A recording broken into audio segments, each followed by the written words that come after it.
Blazer Wanda. Haro, wi wiriwe. wiriwe neza. Muravugana nzabazengereza. Ehe Naremerere hano Kicukiro. ehe Narengeye kubitsa amafaranga nyohereza kuri nomero yawe, se wari uyabonye? kuri nimero yanjye nta mafaranga mbonye. Narenyobeje amafaranga 25,000. None se muvandi, Ehe wandebeye ukansubiza ko nakuguramo agafanta nka 5. agafanta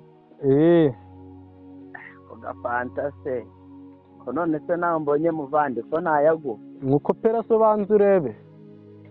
aya nayo mbonye kuko na SMS yaje kore nanjye mfite mu ntoki. Nyine reka kabanze nkukopera ubanza urebe, ubwo urahita umbwira. Yagusweranye n'iki cyagitubuzira Eh? niko wamusweranye kwe ntabwo ari wowe umutubuzi njya numva bavuga. Kagiye mboro yawe gaswere nyoko. Gashingamo igisongo muri nyoko gaswere nyoko wikuze nyoko. Barakagukarange mu ipanu bamaze kwarura amabenya. Baragasweranye kumucuritse mu ikara ikaswere nyoko kahambirwa mwana w'imbwa. Barakakujomba imbabari y'igisongo mu nda gahambirwe, karya imboro yaso karya inanga za nyoko. Gahambwe hejuru y'isanduku urakabura itaka rikuzuriza imva gace nyoko. Urakarya amazi bamaze kunyaza mama wawe. Mvuwe musweranye nakanywa imihango ya nyoko wikuze ya nyogokuru wambwa we. Umva se muvandi, Nyaguswera nyoko wikuze nyogokuru wawe muvandimwe ndi umuvandimwe wa nyoko ujya kubibwira nyoko nyakunywa imihango ya nyoko. umva nkubwire reka kuvuga nka mashini gano turagurika n'ubundi nayo nari nkuhaye. Umva ukuntu igishwanyuka nk'umwenda ushaje ziba ngagenda uyarye gahambirwe.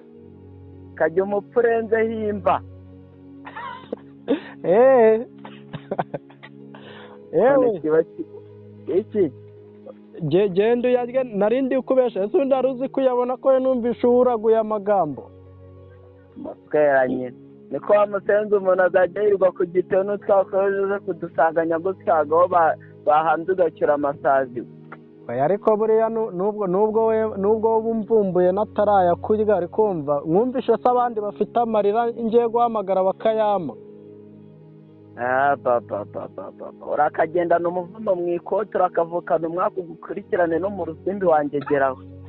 Yawe utumye nseka. Wambwejuwe se wajya uherahwere, urabona ahangaha iwageraho kwiyobera ngo baje gutubura. Uzagenda utuburire nyoko nubona urangije umuryango wose aribwo uzibuke ko abantu bagusizeho aribwo wibuka gutubura, ntabwo wanuburira. Sawa umunsi mwiza muvandi. Kagirwe n'amasazi urakiri gutumaho amasazi uzagire nawe iminsi mibi kuko nta kindi nakwifuriza. Blazer Wanda.